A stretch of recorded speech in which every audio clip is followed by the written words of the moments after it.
I'm in love with my sister. I am in love with my former sister-in-law. I'm finally at a point where I can't stand this anymore. I've been in love with this woman for a very long time, maybe a couple of years at this point, and I'm not sure if I should just stop it or attempt to make something with her. I met my ex-wife, her sister, when I was 23 years old, and the relationship developed very quickly, and by 26 I had my son and daughter and had gotten married. However, within months of being married my ex-wife had an affair, but worse than that, the man she cheated with had gotten her into substances.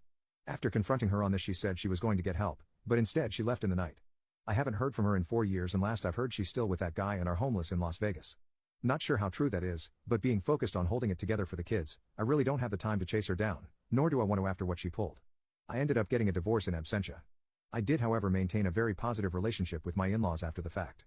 Every other weekend my kids stay over with their grandparents on that side, and they pretty much treat me like a son still. I still go to parties at Christmas and I'm reasonably liked by the family. Nobody talks about my ex anymore, mainly to not worry my kids. My oldest, my son, is very hurt by his mother leaving. He's 9 now and I've had to get therapy for him after he told me he hoped his mother was dead. She had been getting verbally abusive toward the end, which was when he was around 5 or 6 anyhow. In the year following my ex leaving, her sister and her boyfriend had started coming around a lot to see the kids. They knew I worked a lot and would babysit and call it practice, as they wanted to have children of their own. My kids loved them and were spoiled by them, which I didn't mind because we all needed a little positivity.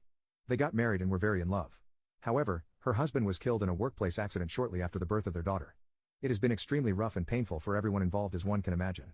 I followed my sister-in-law's example and began to take her daughter to give her time to herself if things got too hard to deal with or she needed alone time. She's been in grief counseling for a few years, but she still wears her ring and has told me she can't ever imagine dating again.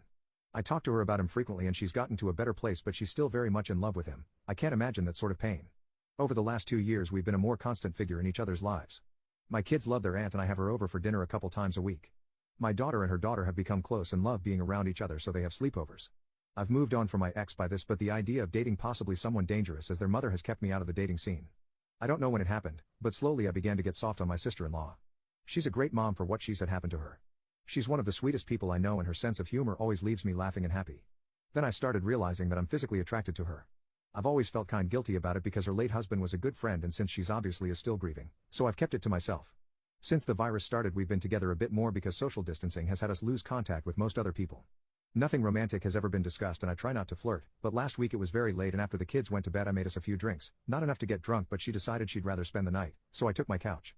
I woke up to breakfast this morning and the 4 of us felt like the sort of family I've always wanted. She even kissed my forehead, which is not something she normally does.